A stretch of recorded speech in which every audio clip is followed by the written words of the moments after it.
I want to welcome everyone to a NAMI Davidson Vanderbilt Behavioral Health Collaborative Education Session. We have been working with Vanderbilt Behavioral Health on our education sessions for over a decade. We're welcoming Dr. Melissa Hall from Vanderbilt and also Tracy Glasgow, who is in charge of outreach for VBH. So I want to just a few housekeeping notes about our program tonight. There will be time for questions and answers at the end of Dr. Hall's presentation. If you feel comfortable asking it out loud, please do. But if not, you can put it in the chat, and either myself or Eileen Wolf, our caregiver coordinator, will ask Dr. Hall the questions.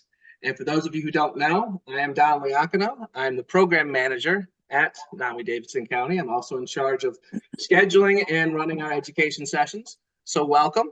And without further ado, I'm going to turn over the formal introduction of Dr. Hall to Tracy Glasgow. Thank you. Thank you. And it's my pleasure to we've had a long-standing relationship with NAMI Davidson County that we really value, and we're excited about being able to collaborate on these educational sessions.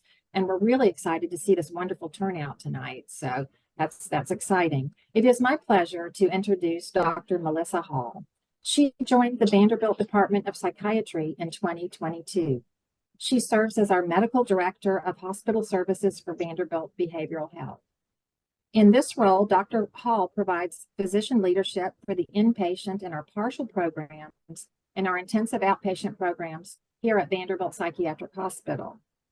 Dr. Hall has been appointed as the chair of the Diversity and Inclusion Committee for the department, which serves to administer and advance the department's diversity, equity, inclusion, and social justice efforts. She also serves as the inaugural Director of Diversity and Equity and Inclusion for the Vanderbilt Department of Psychiatry and Behavioral Sciences. We are so thrilled to have Dr. Hall with us here tonight, and I will turn it over to Dr. Hall. Thank you very much for that wonderful introduction, Tracy. So good evening, everyone. I am very excited to be with you all. And I am very pleased and excited to be talking about a topic that is not only fascinating to me as a psychiatrist, but also continues to teach me a lesson every single day and mold and shape my practice in a way that's most patient-centered. So I'm hoping that we'll be able to engage in an interactive chat about bipolar disorder. I'm hoping that I'll get an opportunity to impart some things you may not know about the illness, but most importantly, I'm looking forward to learning from you all about challenges, nuances, things that you hope to see happen in the way of research and treatment. So I am looking forward to it. And so with that, I will begin to share my screen. And I will share, here's my disclaimer. There'll be a combination of what we know about bipolar illness. Of course, I will be happy to talk about, how I practice and treat bipolar illness. And I think that, psychiatry is certainly an art. A lot of it is gray. And so there really are no absolutes in this field. One of the challenging and the things that I love most about it. So with that, I'll go ahead and get started. A few things about me that I'll share is that I hail from the great state of Alabama, where football is king. Roll Tide. I do enjoy traveling whenever I get the chance. One of my favorite places to be at is the beach. And because I am from Alabama, south part of Alabama, it's a blue water beach or a green water beach. None of this brown water. I'm like a water snob. None of that. That doesn't count. Blue water beach. And I am a wife, mom, and a physician. I'm not really a superhero, but I left it there in honor of Women's History Month. And so with that, I'll go ahead and get started. Now let's see, how do I, there we go. So we're going to be talking about the causes, signs, symptoms, types, and treatments of bipolar disorder. You will hear me commonly refer to the illness as bipolar illness. And we'll try to get as much of it into it as we can, but I really do want to leave time for question and answer.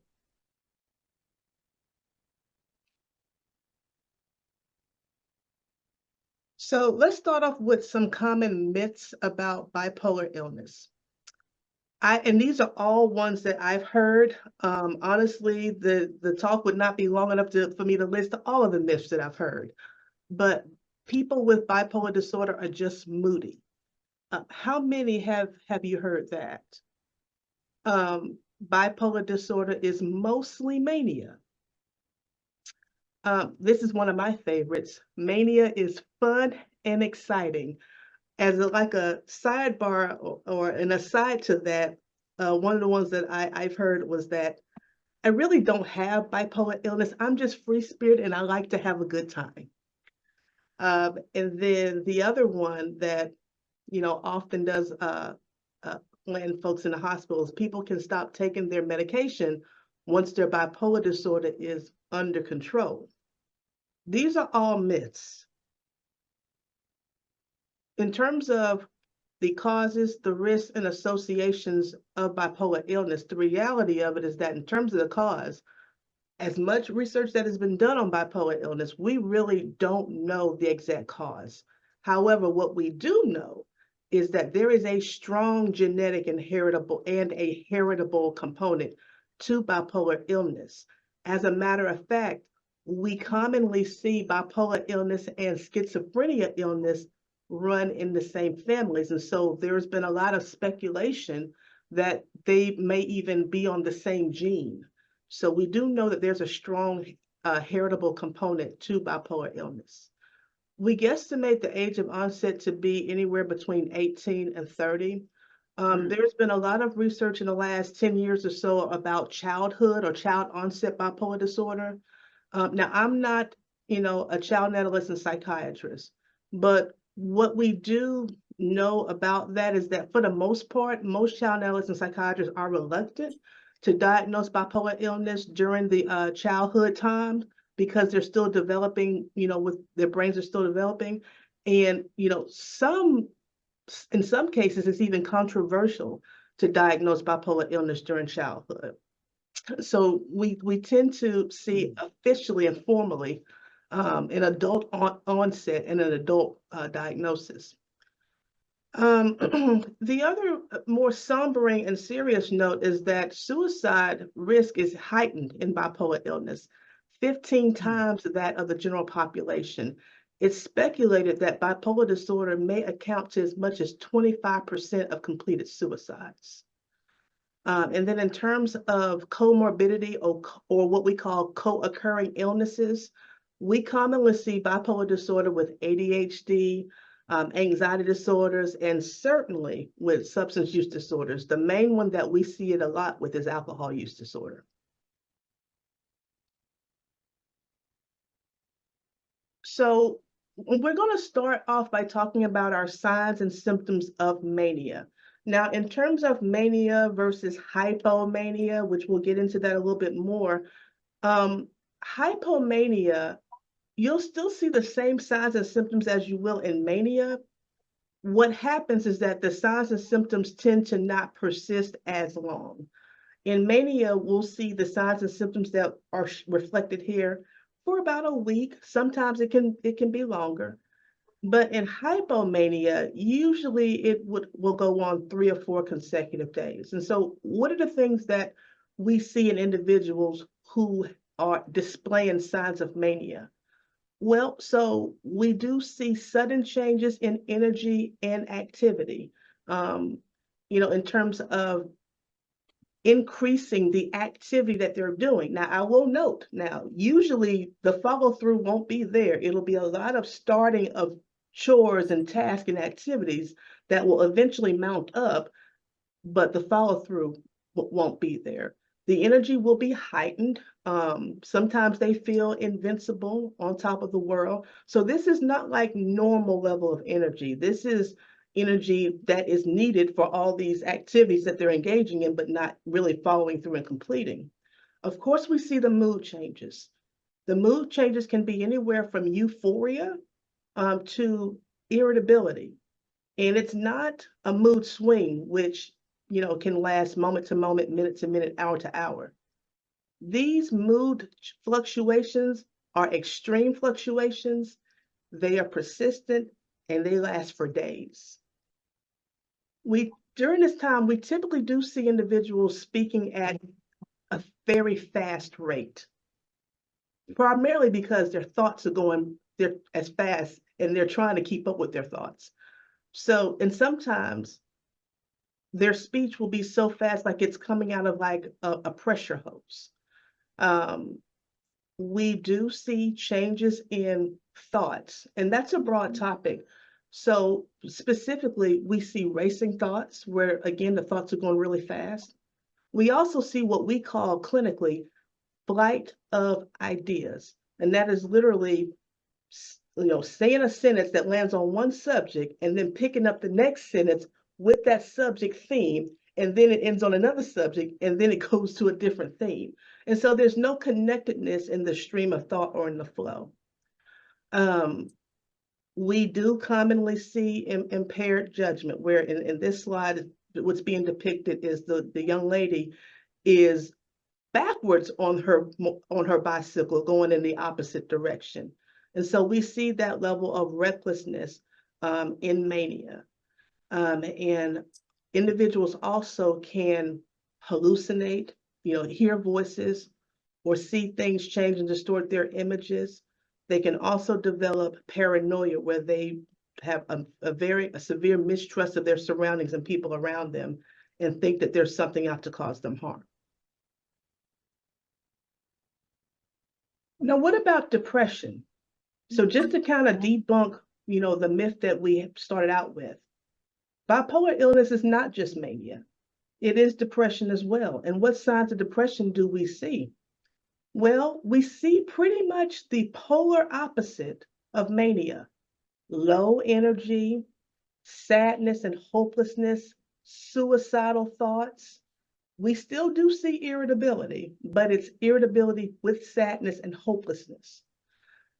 We see appetite changes and literally a desire to eat, whether it be enhanced, where they're eating a whole bunch of things, or whether it be diminished to where they're not eating anything, and we may see accompanying weight loss or weight gain during that time period. We see sleep changes, and what the common insomnia that we see trouble falling asleep, but commonly in depression, we see individuals wake up earlier than what their anticipated time. Like if their alarm was supposed to go off at 6 a.m., they find themselves waking up at 3 or 4 a.m. and can't go back to sleep. That's actually called late insomnia. We see loss of interest in characteristic things that used to bring them joy, or they used to find joy in. And we do see problems with concentration. And typically, one thing that I will say, and I think the slides coming later will depict this better than how I can say it, but the depressive episode in bipolar illness lasts much longer than the manic episode. I have professionally treated individuals that have been in a depressive episode for a month or longer, and it had followed a manic episode. So they literally were very high. They swung very high, went all the way down to the bottom. And so that's actually pretty typical in bipolar illness. So now we get into one of the things that I was asked to talk about this evening, which is our types of bipolar illness. And we've got 3 types. We have bipolar I, which is the one that's known for the extremes in mood fluctuations. We have bipolar II, which is known for not as severe. I think someone has an open mic, not as severe fluctuations in mood. And then we have cyclothymia, and cyclothymia is probably easier to explain, but I would say it's probably the more nebulous part of the illness. And that's literally like a cycling of low-lying mood fluctuations they don't raise to the significance of mania, but they certainly are above baseline of what's considered normal. The other important piece that we look at in our world is the length of time that these episodes have happened. For bipolar I, the one thing that must have happened is a distinct period of manic symptoms that persisted 7 consecutive days or more, and that could not have been better attributed to anything else that could have happened. Whether or not they have a depressive episode, no one bipolar illness is the same, and everyone does not have a depressive episode. Some individuals only have one manic episode the course of their illness. Now, bipolar II, on the other hand, you definitely will see a major depressive episode, at least one. But the manic symptoms don't ever really rise to the extreme of mania. And so for that, they're called hypomania. But the thing is that hypomania is not necessarily present. It doesn't have to be present to have bipolar II. And so that's the one that gets a little tricky to diagnose.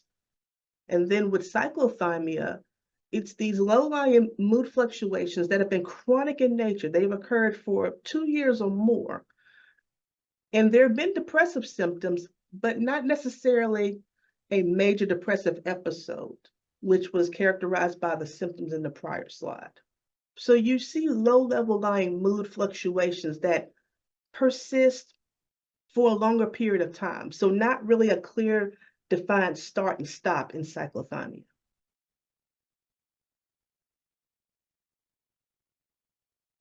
Now, one of the things that's missing from this diagram is the cyclothymia. So I did find another slide that would depict cyclothymia, but what I liked about this slide is that it kept things pretty clean in the sense of displaying the fluctuations in the mood and what so-called baseline looks like. So they termed it here normal mood. And okay, we'll roll with that. But the important thing is to note the amplitude of the deviations from that baseline. And so when we look at bipolar I, we have the characteristic manic episode, and depicted here, it's this upshoot in mood that literally happens over a short period of time.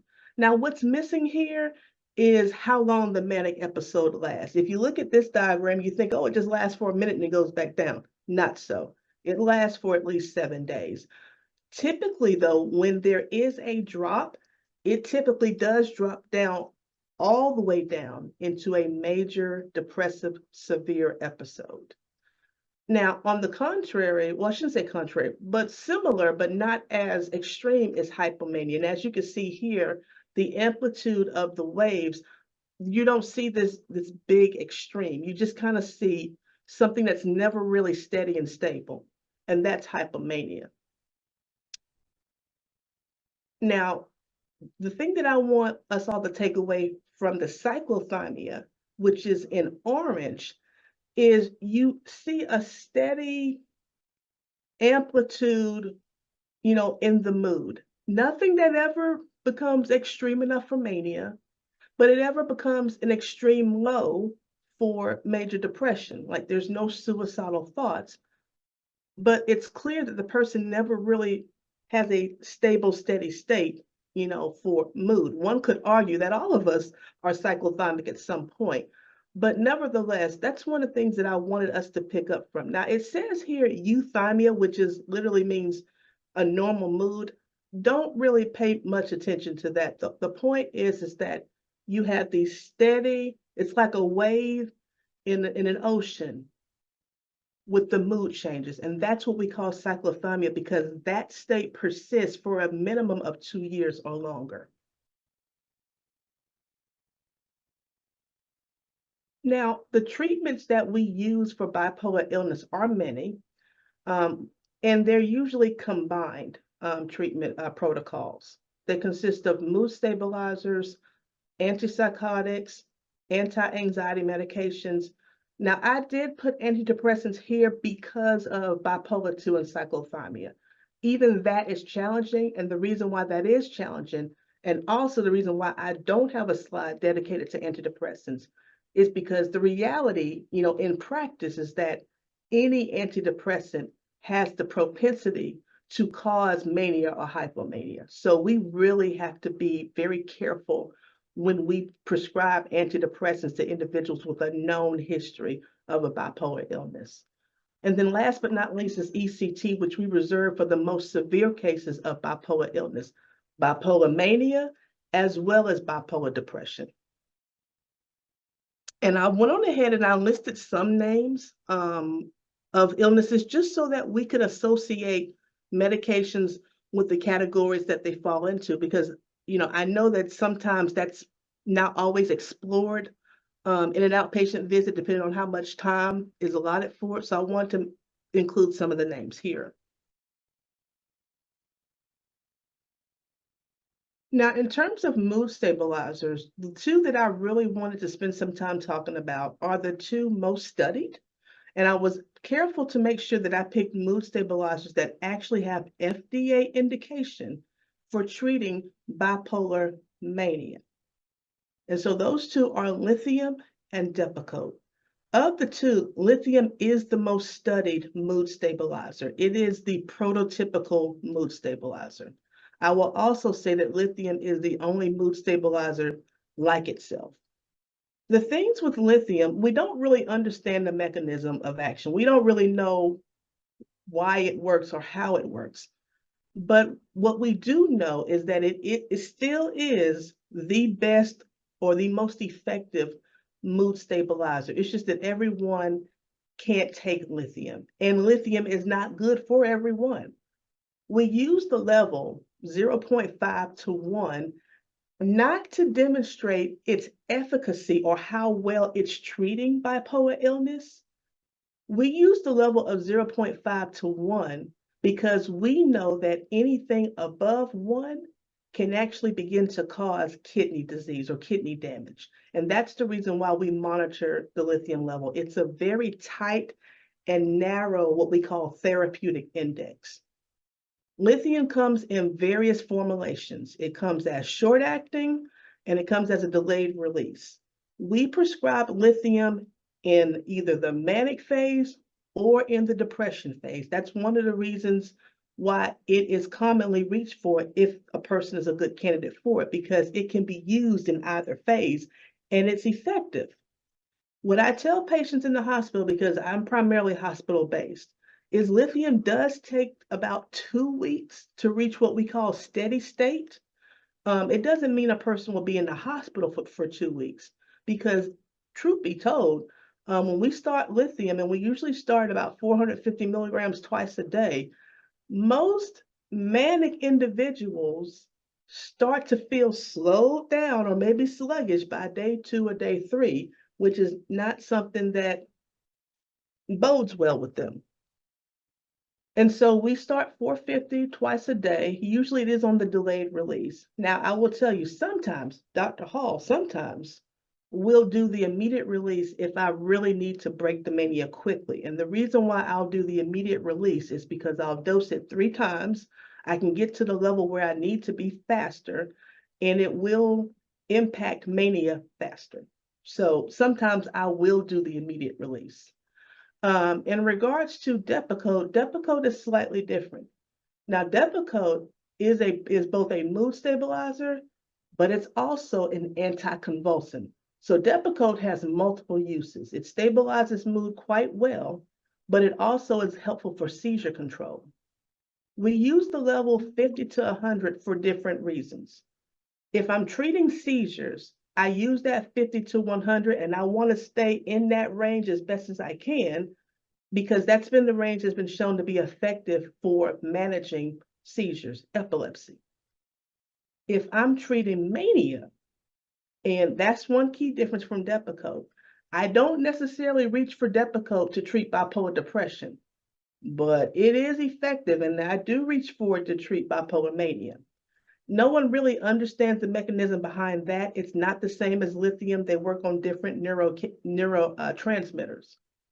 But Depakote, when we're trying to manage mania and we draw that level, we really like to see that level closer to 100 or a little bit over. We look for between 80 and 125. Now, unlike lithium, the Depakote level does give us a gauge of mood stabilization, how effective it is. What we do know about Depakote is that there are some individuals who metabolize it differently. Like for individuals who smoke or use tobacco products, they metabolize Depakote a lot faster, and they end up needing to be on higher doses to get to what's called a therapeutic level. Another useful thing about Depakote is its formulations. It comes in multiple ones: immediate release, delayed release, extended release, liquid form. And so it gives it a wide utility for different patient populations, including children. That's why the sprinkles were developed, because you can literally sprinkle it on food. And neither lithium nor Depakote are dependent upon food. It doesn't impact its absorption. From my standpoint, when I'm trying to stabilize mania with Depakote, and literally that comes down to a patient suitability. Some patients are more suitable for lithium than they are for Depakote. For me, I usually will pick either the immediate release, and I dose it 2 to 3 times a day, or I will pick the delayed release. Rarely do I pick the extended release when I'm trying to stabilize mania, because I've actually seen patients decompensate on the extended release. Why? Because the extended release takes the medication. Let's say the dose is 750 milligrams. Well, 750 milligrams is going to be slowly released over a 24-hour period. And that is not fast enough to actually bring about the mood stabilization that's needed. Immediate release is going to release the whole 750 milligrams within an hour to 2, and then the body will metabolize it slowly in about 7 hours afterwards, which allows you to dose it 2 or 3 times a day. And that allows you to be a little bit more aggressive in the hospital to really get the mania under control. So that's the reason why I often will utilize the immediate or the delayed release. We do have a category of antipsychotics, and why do we use them? And I'm just realizing that I lost. Okay, good. I see it there. I thought I had left off a key reason. The key reason that we use antipsychotics in mania is literally to break the manic symptoms. So antipsychotics hit more neuroreceptors than mood stabilizers. Antipsychotics hit the receptors that are involved in hearing voices, visual hallucinations, fixed false thoughts. It hits the receptors that are involved in depression. They just cover more ground. It hits the receptors that are involved in sleep. And so we will frequently pair antipsychotics with mood stabilizers for mania to achieve a faster outcome. We also use antipsychotics when patients tell us that they're hearing things or they're seeing things change or distort their images. They're having thoughts that people or forces or things are out to get them or cause them harm. And now some of the antidepressants, not all of them, but there are select few that actually have been shown to actually boost the responsiveness of antidepressants.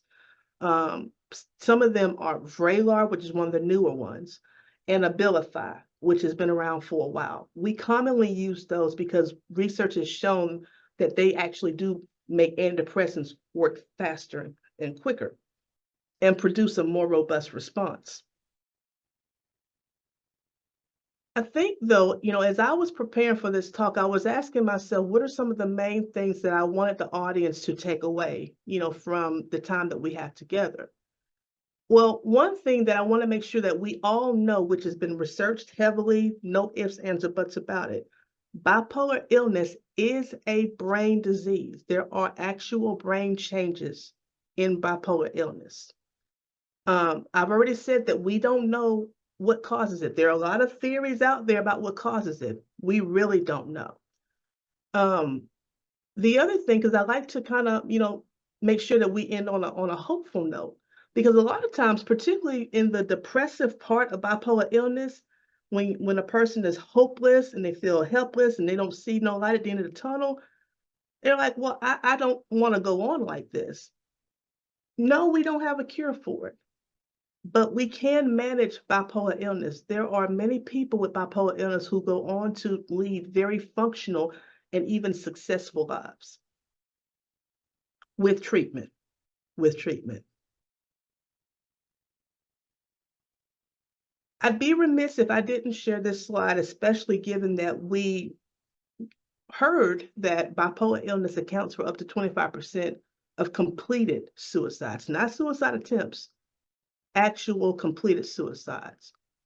So what are the warning signs of suicide? Because we tend to see this in the depressed phase, the major depressive phase, where we commonly do see the suicidal thoughts. So how do we know when a loved one is in crisis? Because the reality is that those of us who are in the inner circle, not the doctors, but those of us who are part of the inner circle, we will see these signs before any doctor will.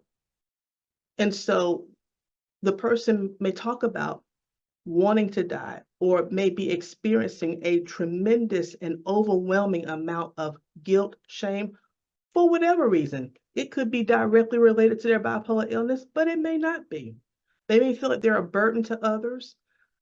You'll commonly hear themes of hopelessness, emptiness, feeling trapped, extreme sadness, but you can also hear them talk about lots and lots of anxiety and feeling overwhelmed. The emotional pain that's associated with these symptoms is often too much to bear.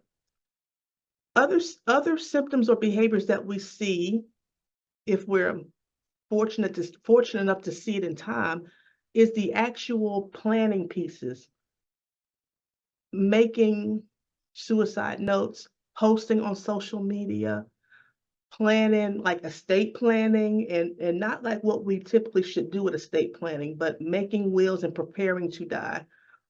Isolation and withdrawal, that's very common. That happens more often than not, withdrawing away from the inner circle. The recklessness and the riskiness, sometimes you see it, sometimes it doesn't happen. It just really depends on the person's personality.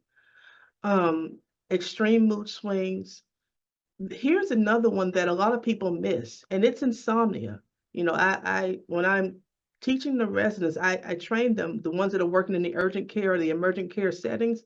Insomnia is an actual crisis sign if you have these other signs with it. And then co-occurring alcohol and drug use. And so when you see these signs, you really want to try to get the person the help that they need as fast or as quickly as they can get it. And so we used to do 1-800-253-TALK, but that's been replaced with 988. And then also texting hello to 741-741. And these were the references that I used to pull together this talk. Oh, good. I left almost 20 minutes for a question and answer.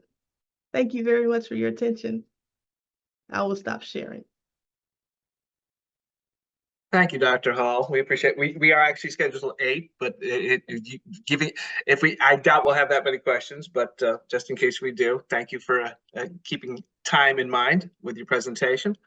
I want to thank Dr. Hall before we start our question and answer session. But I do have a question in the chat already, Dr. Hall.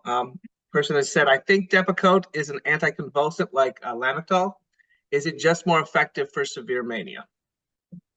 So Depakote is certainly effective for acute mania. It is an effective seizure medication as well. And it can be used off-label, so outside of FDA approval, for managing aggression. Okay. Thank you. Philip, you have your hand up. Philip Warren, would you like to ask a question? Yes. I was going to ask, what are other ways to treat bipolar? I know medication can treat it. One of my questions that my psychiatrist asked me was, all the medicine that I've been taking throughout the years, what's the reason that the medicine is working now? And I didn't think about it until after I left the psychiatrist's office. And I'm like, well, I don't smoke anymore and I don't drink anymore. And so it helps the medicine work more effectively without me smoking or drinking. But my main question that I was going to ask you is, what are other ways to treat bipolar disorder otherwise than medication? Yeah. So I'm glad that you put a plug out there for sobriety and abstinence, because that's absolutely true. That marijuana and alcohol, the way they interfere with the medications is they can nullify some of their effects, and often requiring more medication or a higher dose to achieve the same effect. Or the medications just flat out just don't work anymore. So I'm very glad that you were forthcoming and straightforward about that, because that's absolutely true. Now, in terms of what else is out there to treat bipolar illness, we have these phases. We've got the acute phase, and that can be the acute manic phase or the acute depressive phase. And when we say acute, we're talking about, raw, under or untreated symptoms. That's acute.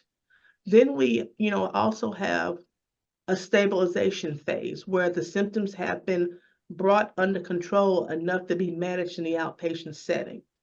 And then we have maintenance phase. Now, maintenance phase is when you kind of know what dose you need, you know what works for you, and you're able to see your psychiatrist or psychiatry provider 2-3 times a year. It's kind of on cruise control.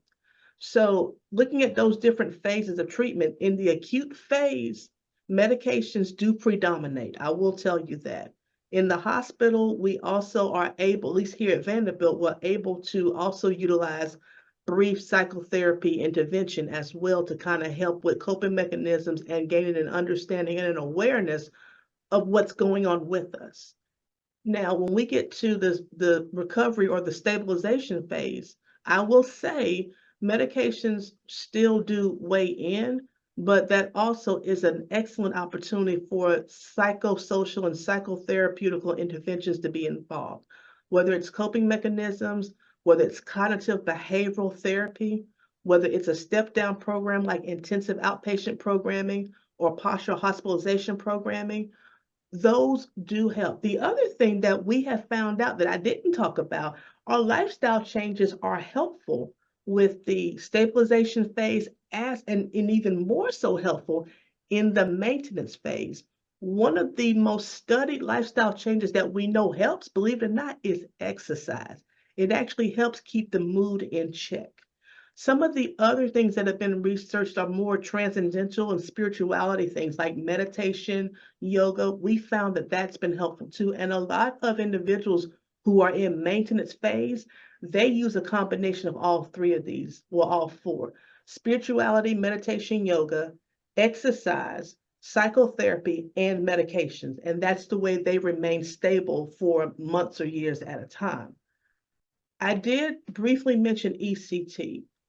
ECT is deployed in the acute phase. So you have raw, untreated, or undertreated symptoms in a hospitalized setting when medications have just not worked. That's when we will deploy ECT. I hope that answers your question, Philip. Thank you, Dr. Thank you. I do have 2 hands up. I'm going to go with the first one I saw. Chelsea, would you like to ask your question? Hi, is there any research about what bipolar disorder looks like in older age? That is a great question, Chelsea.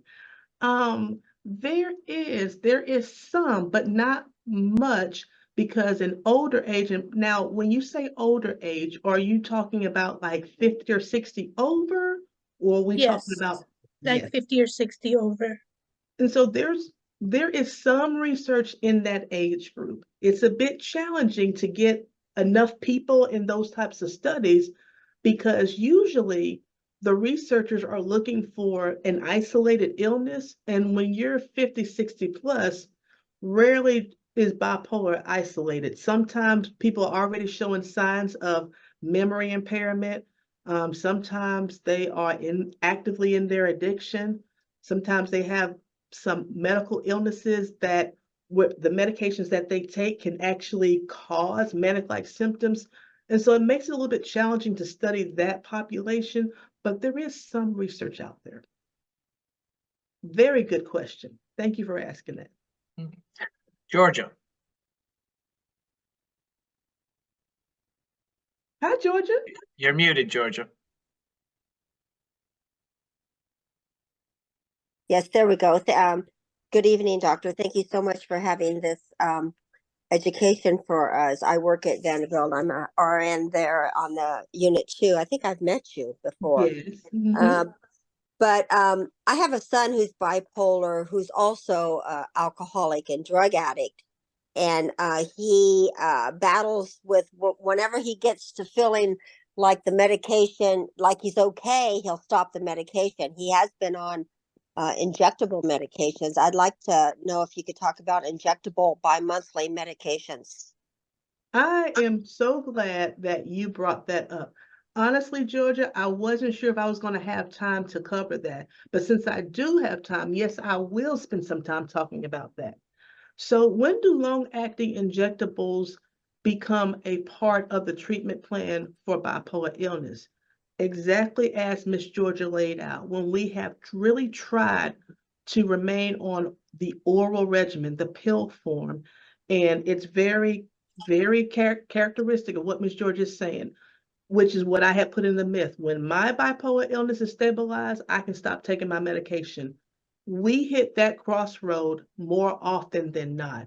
And so after several times and several episodes of trying oral pill form medication, we do have to have the conversation of a long-acting injectable. We have some long-acting injectables like Risperdal that are administered every 2 weeks, 3 weeks tops. Most of the long-acting injectables are administered 3 to 4 weeks. Some of the newer ones do have injectables that can be administered over a 3-month period. The other thing that comes into place in terms of how you pick each of those formulations is really where you find the person at in terms of their recovery. If they are still in that cycle, like what Ms. George is describing with her son, we keep doing this over and over and over again, you really want to start to look at either the shorter long-acting injectables like the Risperdal or the ones that typically can be administered every 3 to 4 weeks. Why? Because usually they're going to reach steady state a little bit faster, and we want that for stabilization of symptoms. And we also doing it 2 weeks or 3 to 4 weeks allows us to actually co-administer some oral medications while we're waiting for the long-acting injectable to build up. Now, in terms of looking at the long-acting injectables that can be administered every other month or 3 to 4 times a year, and it will tell you on the insert, but those medications are for individuals who are in maintenance phase. They are not appropriate for individuals who have yet to been stabilized. Thank you for bringing that up. Tony?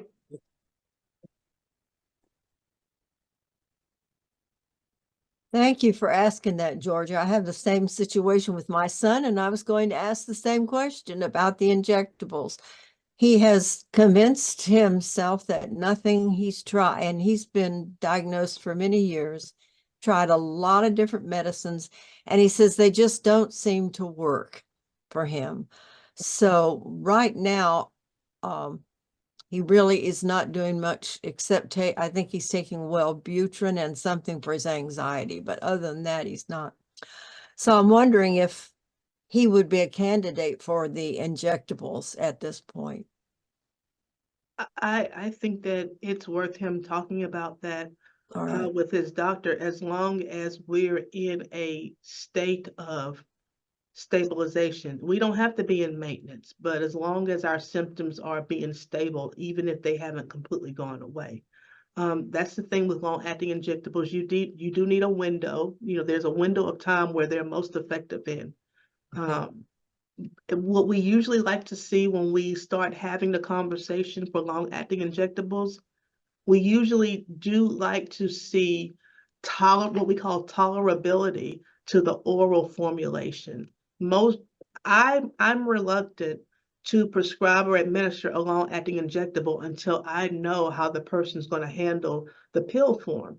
And the reason why is because of the difference in pharmacology. With the pill form, we're going to get to what we call steady state in a few hours, and I'm able to see how the person does with that.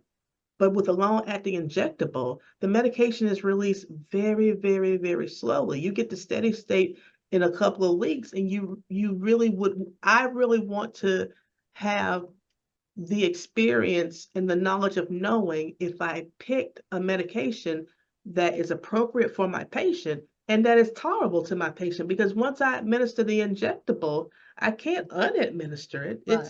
It's, so those are the things that I think through and I talk through with my patients when we're talking about long-acting injectables. Okay, thank you. That's very helpful. Thank you, Dr. Hall. No And problem. thank you for your question, Tony. Darla? And you're muted, Darla.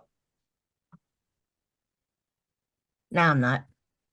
I have a question. It's Hi, kind of Doc. complicated.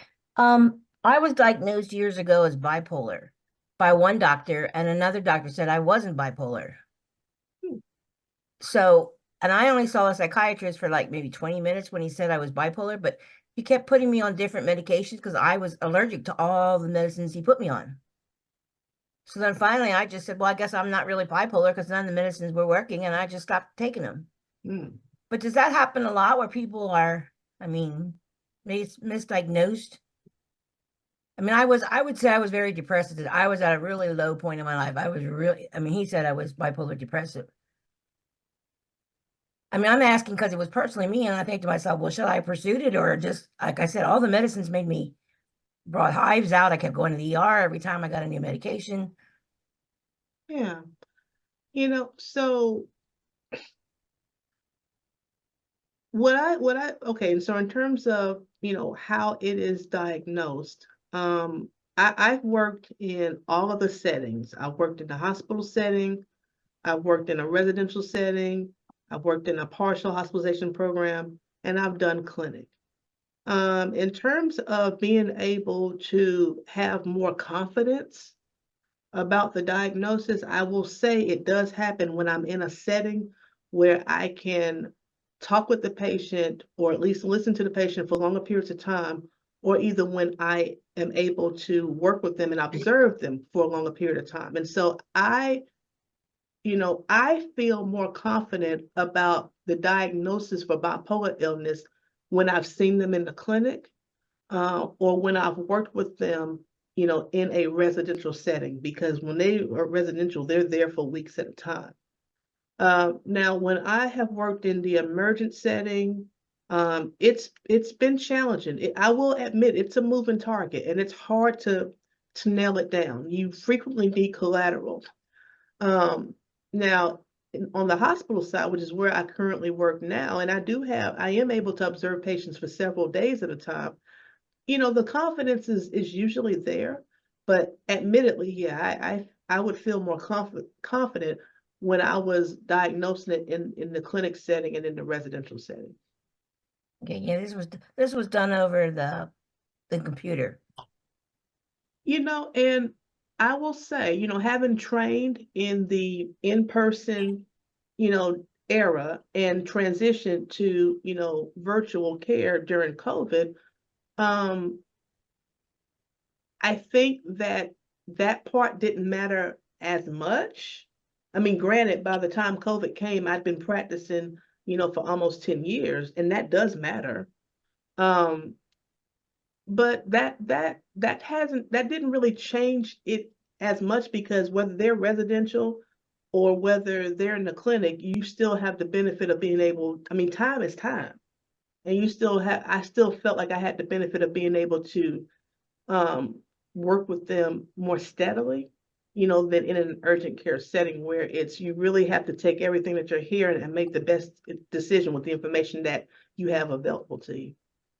I guess my question kind of like, how could two different doctors tell me two different things, asking me the same questions? So of course I took the one that said, no, you're not bipolar, and I've often questioned it. Right. I thought to myself, I am more of a depressive person than I don't have a lot of highs and lows, but I didn't know what to do in that situation because I was kind of like floored. Like, it can happen. I understand. I just wondered if bipolar is one that's harder to decide that you have it versus another mental illness?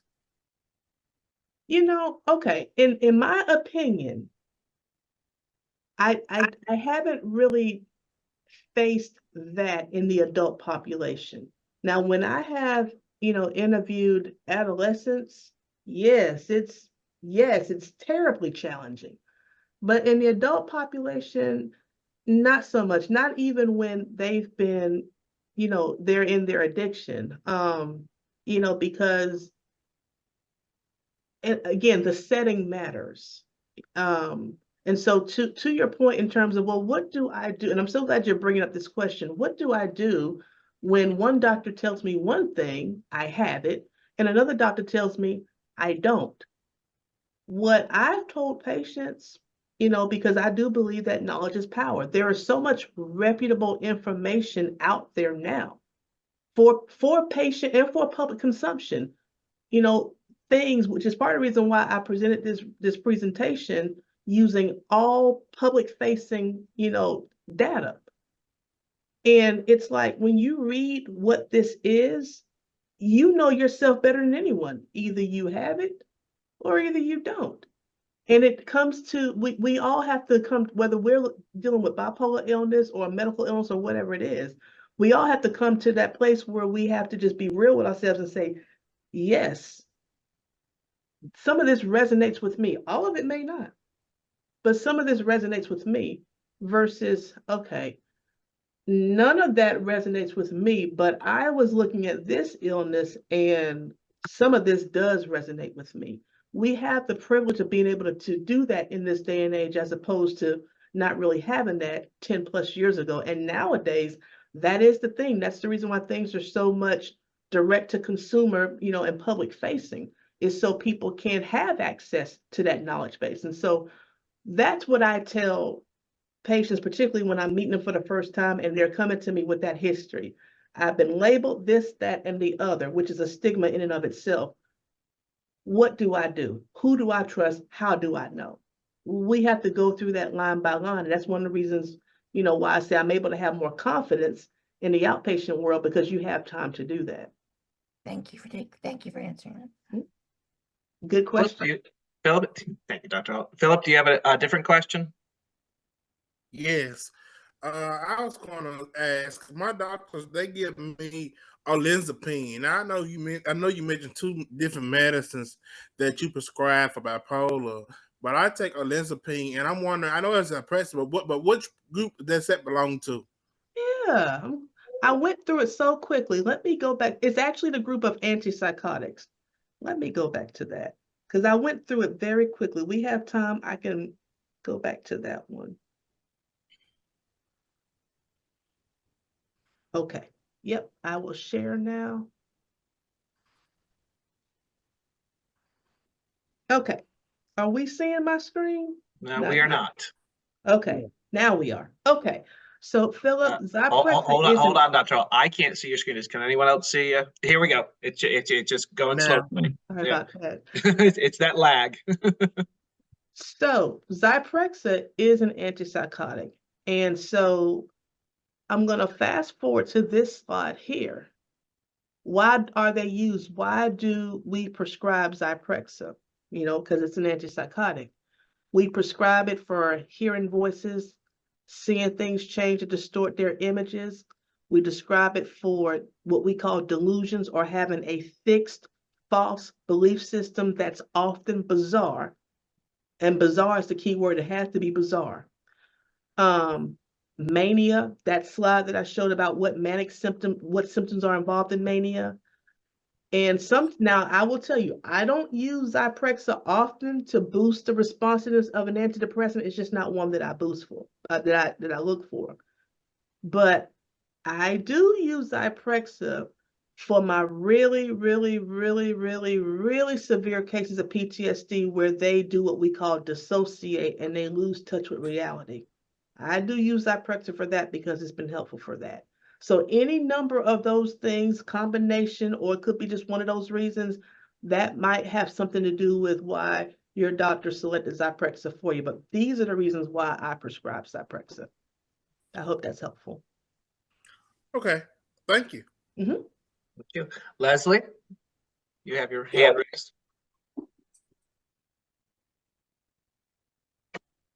And you're muted, Leslie.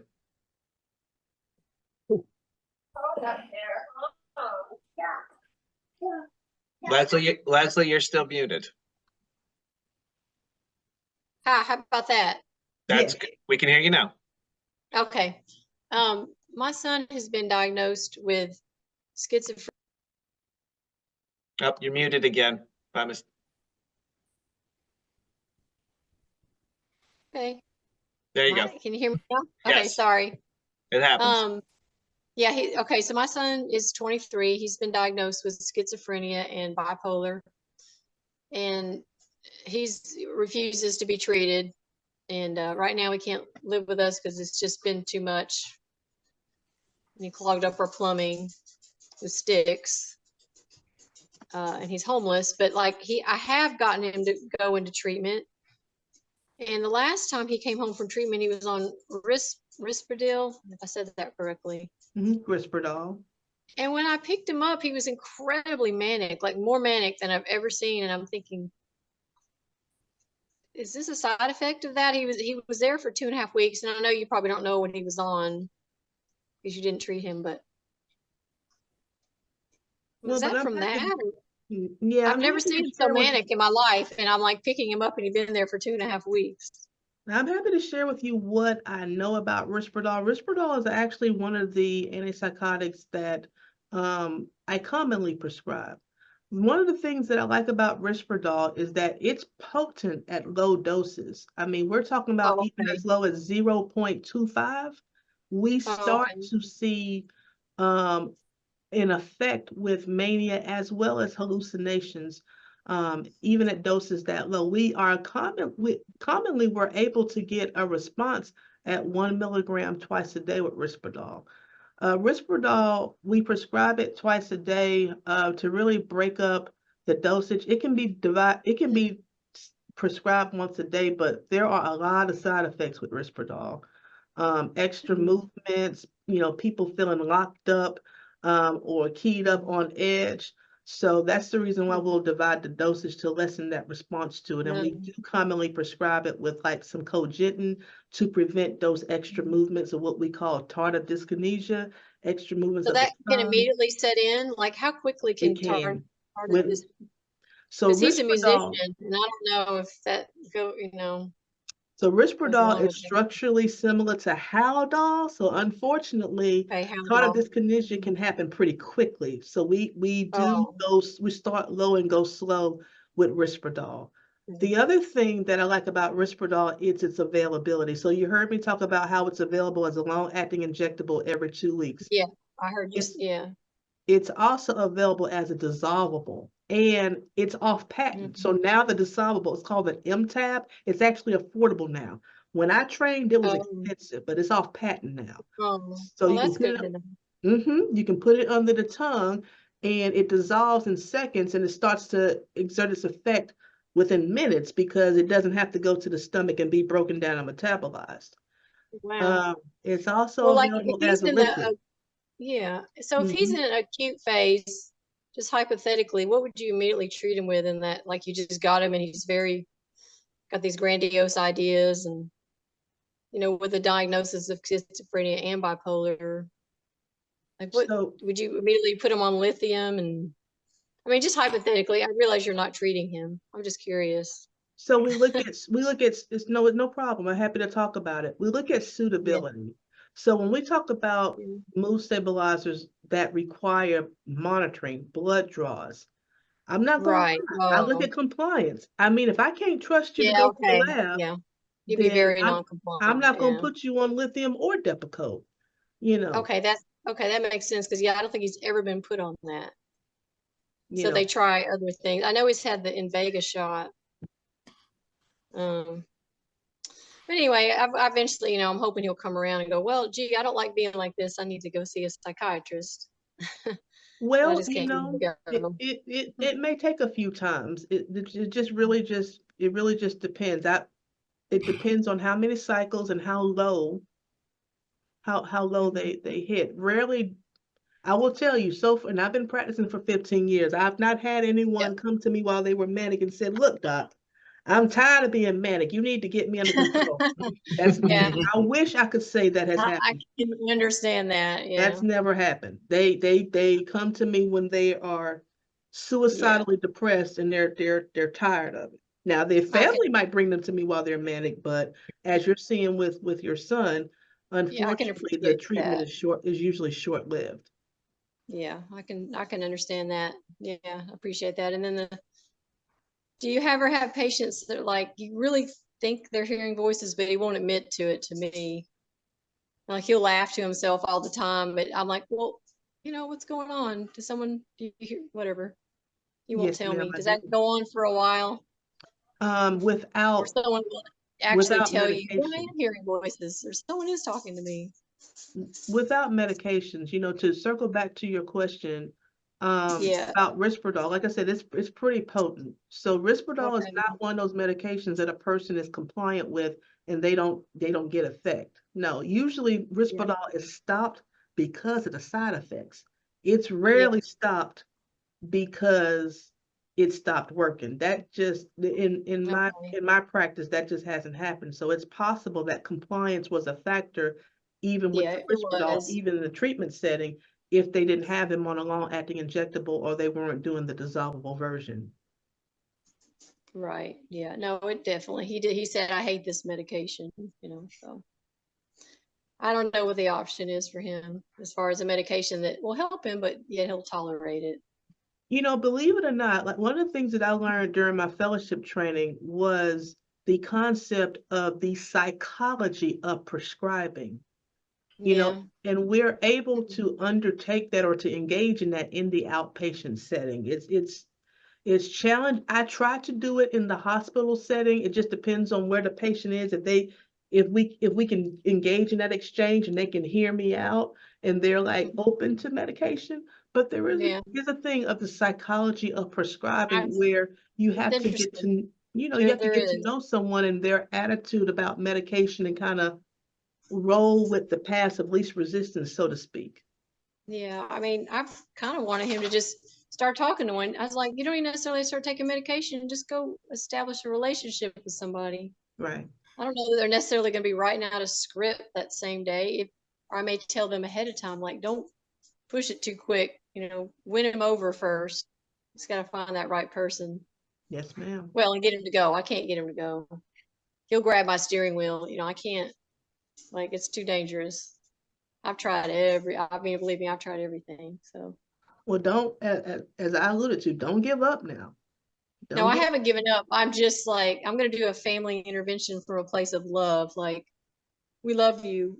Please, get treatment. Not to put him on the spot, not to make him defensive. Hey, remember, we love you. We know you're different.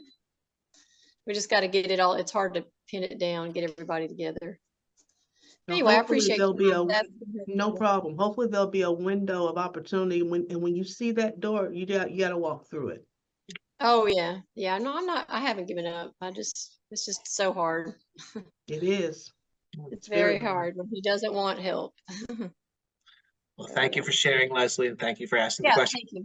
Before I circle back, I see your hand, Philip, but I wanted to get, does anyone else have a question they'd like to ask Dr. Hall? Because I do have a question after the next person goes. All right, I'll take that as a no. Philip, do you have a different question to ask Dr. Hall? Yes, I was going to say, I know when I first started taking medication, I was schizophrenic, and then all of a sudden the mood disorder came in recently, about a couple of years ago, and so now instead of being just schizophrenic, they call that schizoaffective disorder. And so now that I know my condition or my illness, I know what approach to take to deal with it. But my question to you is, do you tell all of your clients how important it is to stay on medication? Because one of the things I've experienced is, oh, okay, things are going great. Then you get off your medication and then you fall right back down. Right. Yes. But again, as you heard me talk about the psychology of prescribing, I try to engage my patients in that type of exchange. In the hospital, it's different. Person is coming in at their worst. Most of them just want to feel better. Some of them, I had a patient a couple of days ago. They were there because their parents made them. And so it's a different dynamic when it's like that. And so I try to get to a point with my patients where they can receive, yes, we found something that has worked to stabilize you. And this is the conversation that I have with them when we are discharging them. Please continue to take your medications exactly the same way as we have been giving them to you here in the hospital because it has worked. Please do not do anything differently. Make that next appointment with your psychiatrist or your new provider that we found for you and talk with them about any questions that you may have at that point. So yes, I do stress the importance of stability. Keep it the same, as what we've been doing in the hospital. Now, in the clinic, when we have been able to maintain stabilization that was achieved in a hospital setting, I'm not gonna lie, I have to work harder because life is coming at them. Everything's coming at them. And sometimes these medications, are too heavy-handed. They were fine for the hospital, but they're now too heavy-handed for life. Do I tell them to stay on that? No, because that's not practical. It's not going to work. They're not going to do that. So what we do is we start finding the dose that is practical for them. I call it the minimally effective dose. In my practice, it has not involved my patient coming off of medication if they suffer from a schizophrenia or schizophrenia-like or bipolar illness, or if they've had multiple episodes of depression. No, the research has shown that we don't take our patients off of medications completely. We find a dose that stabilizes them and that can maintain them. And so those are the conversations that we have in the clinic world, because frequently that does happen. We use high doses in the hospital to achieve stabilization. But I also tell my patients, particularly when they do leave the hospital on a robust regimen, you may not need to stay exactly on this for the rest of your life. As a matter of fact, my goal or my hope for you is that you and your doctor will be able to slowly, wean off some of this and find something that is more pragmatic, more practical for you in the outpatient world. So that's just the approach that I've taken. I've already tried that where it's like, I tell them, no, you need to stay on your medications just because I've seen them at their worst, but that does not work. So I try to work with them to find a practical solution when I was working out in the clinic world. Thank you so much. I realized that, throughout my lifetime, I've gotten off my medicine before, and that's when I've seen my worst. But I've gotten back on it, and I say it's been about 8-9 months, and I've been doing good. And so I try to stick to it. Good for you, Philip. Yes, keep it up, Philip. All right. Before I ask my question, one last query. Does anyone else have any questions for Dr. Hall before we start to wrap up the program? Hey, Karen? You're muted, Karen. Is that better? Yep. Yes, ma'am. Have you ever had any patients that have memory loss with their depression? I have bipolar I, but right now I'm going through a depression that has definitely affected my memory, and it's very upsetting. I'm sorry to hear that. And I imagine that it is upsetting. And the answer to your question is yes. So what we see in severe depressive states, is we see an impairment of concentration that is so severe that it can literally make the person feel like they're having a touch of Alzheimer's. Yes.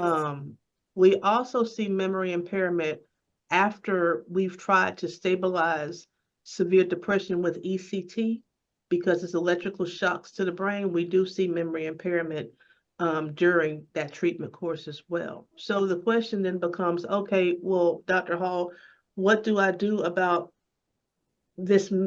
I can't remember things that I used to remember, and I'm so depressed. What do I do about that? It's challenging because, we can look at treatment typically in one of two categories. Antidepressants, which, as you heard me say during the talk, we have to, that's a risk because any of them can cause mania. So we consider that up against, we weigh the pros and cons. And then off-label, because it is off-label, sometimes we will prescribe stimulants, Ritalin, Adderall, Concerta, just to give someone a pick-me-up while they're literally waiting on their antidepressant to kick in. Now, things that I make sure that I do is I do a thorough review of their regimen, both psych meds and medical meds, to make sure that there's not any other medications that are worsening their memory state. The ones you got to look out for, you got to look out for your Xanaxes, your Klonopins, your Valiums, your Ativans. Those are notorious for doing it. Some of the heavier sleeping aids, like the Ambiens, you got to watch out for that. There are some of the medical medications, I won't put all that out there because obviously I'm no expert on it, but we have to be careful about, some of those. Now, in terms of there are some of the antipsychotics that are really heavy that we have to be careful on. But when I shake that tree in terms of, are there any so-called offending agents that I'm prescribing that's worsening my patient's memory state? 9 times out of 10, it's a heavy sleep aid, or it's a benzodiazepine like a Valium, a Klonopin, an Ativan, or a Xanax, something that was helpful during a period of mania, but not so helpful during a period of depression. So we really do have to really scrub the medication regimen to make sure that we remove the offending agents. So we will carefully consider an activating antidepressant like a Wellbutrin or a Prozac or a Lexapro. Like I said, carefully consider that. We might consider, like I said, and it is off-label, a stimulant, and then we'll scrub the list to make sure that there are no offending agents. That's the approach. Thank you. So, you are right. That is terribly frustrating. So I'm hoping that you're working with your doctor on that in those 3 areas. That's something that we have to monitor pretty closely because it's really hard to manage that in your day-to-day while you're in a depressed state. Thank you for your question, Karen, and thank you for your answer, Dr. Hall. I'll conclude the questions for the evening. You may have covered this early on in the presentation, Dr. Hall. I apologize if you did. I was distracted with letting people in, et cetera. But is there a relationship between bipolar diagnosis and ADHD? I've heard that some of the symptoms are similar and diagnoses can be misdiagnosed. Yes and yes. There is an association or a comorbidity between bipolar illness and ADHD or any impulse control disorder. And in my practice, I've commonly seen that in individuals who were diagnosed with ADHD throughout their childhood or adolescence, and there's an emergence of bipolar type symptoms in early adulthood. And so sometimes, it can make that part a little bit challenging, particularly when we talk about impulsivity and racing thoughts. You see that in both of the illnesses, bipolar illness as well as ADHD, and it's like, well, what do you do with that? There is no one right answer. In my practice, I have literally done both things. Let's try you off the stimulant. Let's try you with the stimulant. I will tell you, some individuals need the stimulant, need to keep it on throughout the course of their illness once they achieve stabilization and they're into maintenance. I will also share with you that the stimulant has to go away if they're acutely manic. It has not worked. Thank you for your answer. All right, before I formally close the evening and thank Dr. Hall again, I would like to announce that we do have 2 upcoming education sessions.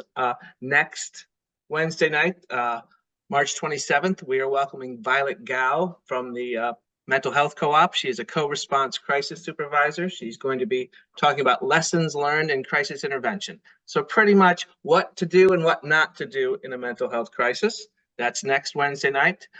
You can register for that on our calendar, or everyone who's here tonight is on my email list. I will send out, that'll be in the Monday email. Also, in April 17th, we're welcoming Dr. Amy Mariskin, who is the founding director of the Nashville OCD and Anxiety Treatment Center. She's going to be talking specifically about anxiety and OCD in the youth population. That is on April 17th. Our education sessions normally are on Wednesday evenings at the 3rd or 4th Wednesdays of each month. We try to hold as many as possible. But this session and 28 other sessions are on, well, this one will be on YouTube by the end of the week, the audio version. So you can listen to this again and refer back to it. That joins 28 others that we've had since March 2021 that have been recorded. A wide variety of education sessions that we've held. Dr. Hall has been gracious enough she will be sharing her PowerPoint presentation with me. I will email that to all registrants. That is one of the benefits of registering for our education sessions. If the presenter is willing to share the PowerPoint presentation, you receive that after the education session is complete. So be looking for that in your email. I would be remiss if I did not mention our upcoming NAMI walk, which is May 18th. We are at First Horizon Park, where the Sounds play. This will be our first time there, and hopefully many more times. But that is on May 18th. The walk starts at 10 a.m. We are offering a 12 and under can run the bases at 9 a.m. So this is a fundraiser, but it is our main mental health awareness event. Last year we had almost 600 people come out in the pouring rain. So this year hopefully we'll have better weather and more attendees. But I encourage you all to come to that. Do not worry about the fact it's a fundraiser. We appreciate the money. It helps us keep our groups free, our education classes free, but it's an awareness event. It is a way for us to come together in the Davidson County area and celebrate the fact that a lot of us have mental health conditions and there shouldn't be a stigma. This is to normalize this, to embrace our community. So I would like to thank Tracy Glasgow for helping me put this together tonight. I know that Tracy and I both agree sometimes finding presenters is like herding cats. Getting a time in busy schedules and being able to do an evening session. So Dr. Hall, we really appreciate you taking time out of your busy schedule. It's been a pleasure. And inform us about bipolar. We really appreciate it. So I will say good night to everyone and just keep a lookout for my emails and keep coming to our programs because we're here when you need us.